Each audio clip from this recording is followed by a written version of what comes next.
Hinalikan mo si Sophia? Yun! Sorry. Yan, ganyan. Yan ang macho. Matinik sa chicks. Ano, kayo na, no? Hindi, kuya. Magkaibigan lang kami nun.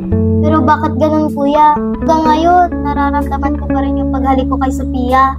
Ibig sabihin, nagustuhan mo yung paghalik mo sa kanya. Ganun talaga yun. Pag nakatigim ka ng halik ng isang magandang dilag, hanap-hanapin mo yun. Kel, lalaki ka. Lalaki ka. Okay. Lalaki ka.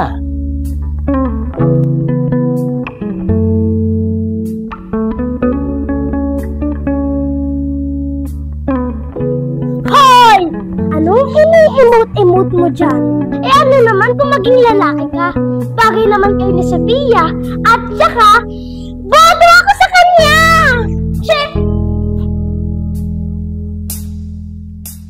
Uy! At sino naman i-chat mo? Siguro si Sophia yan, no? Hindi si Ansito. At gusto ko makapagkita sa kanya dahil may gusto ko malaman once and for all. Okay. Oo nga pala. Asan nga pala si Jad? Milagro, wala kaya tang buntot ngayon? Binrate ko na siya. Di kami soulmate, diba? Diyan ka na nga.